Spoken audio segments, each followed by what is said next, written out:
میرا کوشچن ایک سر عباسی صاحب سے ہے اور ایک ڈاکٹر صاحب سے ہے. سر بینگ آپ فارمر پرائم منسٹر تھے پاکستان کے, آپ کیا سمجھتے ہیں پریزنٹ سچویشن میں ہمیں کس چیز پر توجہ دینی چاہیے, گورننس پہ یا اکانومک میں؟ جیسے کہ آپ دیکھیں انٹرنیشنل نیشنل برانڈز ہیں, وہ برانڈز بند ہو رہے ہیں, اور آپ دیکھیں وہ برانڈز اگر بند ہو رہے ہیں تو اس کے اندر یوتھ بھی تو ہے جو اس کے اندر جابس کر رہی ہیں.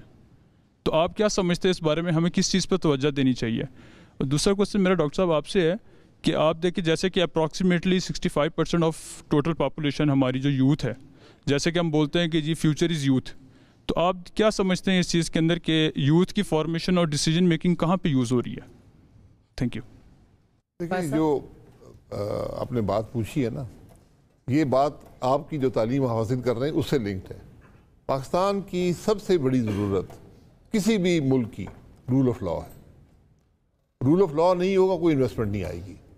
آج کمپنیاں کوئی چھوڑ کر جا رہی ہیں کیونکہ آپ نے 62% ٹیکسیشن لگا دی ہے, کوئی پوچھنے والا نہیں ہے. آپ عدالت نہیں جا سکتے, عدالت فیصلہ نہیں دے گی. جب انویسٹمنٹ انہوں نے کی تو آپ نے ایک ٹیکسیشن سٹرکچر دیا تھا کہ بھئی ہم یہ ٹیکسیشن کریں گے. آج آپ یہ کہہ رہے ہیں کہ جو تم کماؤ گے 2/3 میرے حوالے کر دینا.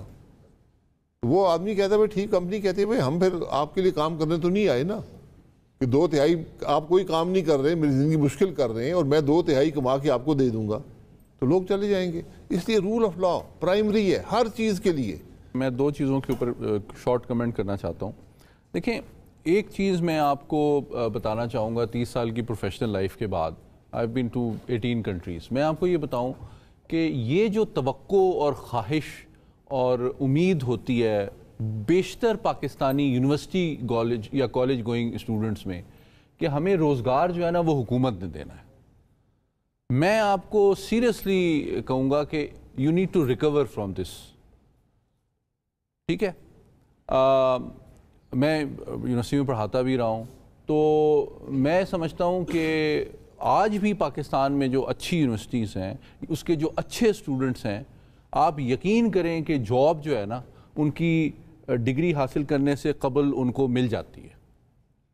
آپ اسکل کے اوپر فوکس کریں, آپ جی پی اے سے زیادہ فوکس کریں.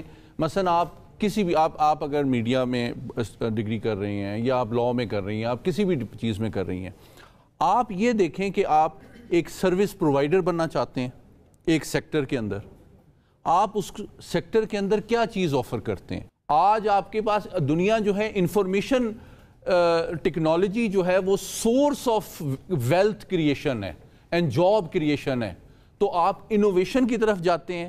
اور تو جو 10 ٹاپ کمپنیز ہیں وہ ہیں جو کہ یونیورسٹی کے ڈومز میں بنی ہیں, چاہے وہ گوگل ہے یا فیس بک ہے, اور وہ بلینز آف ڈالرز کی ویلتھ کریٹ کر رہی ہیں.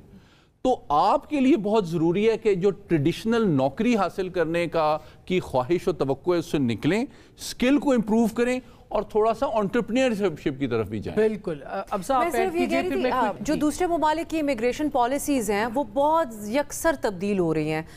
پہلے یہ ہوا کرتا تھا کہ آپ تعلیم حاصل کرنے جاتے تھے, ساتھ میں آڈ جابز بھی کر لیتے تھے, کسی ریسٹورانٹ پہ کوئی ڈیلیوری کا کام کر لیا اور ایک اچھی اماؤنٹ کما لیتے تھے. اب دوسرے ملکوں کے اندر جو نوجوان گئے ہیں, امریکہ میں H1B ویزاز کے حوالے سے کیا ہوا, اس کو آپ رینیو نہیں اب کروا سکتے, وہ حاصل ہی نہیں کر سکتے کوئی جو جس قسم کی اماؤنٹس آپ کو اس کے لیے دینی ہے. سو اسٹیٹ لیول کے اوپر, یہ نوجوانوں کے سوچنے کی تو بعد میں بات ہے, اسٹیٹ لیول اور تعلیمی اداروں کے لیول کے اوپر بھی ان کو اس حوالے سے بتایا جائے کہ پہلے جو ایک گریجویٹ کر لیا تو فوراً اپنی ڈگریز بھیجنے, اپلائی کرنا شروع کر دیں اور بس نکلیں ملک سے کسی طرح, اس سوچ کو تھوڑا سا ڈسکریج کر کے ہمیں ان کو پاکستان کے اندر اپنا مستقبل دیکھنے کے حوالے سے بھی آئیڈیاز دینے کی ضرورت ہے.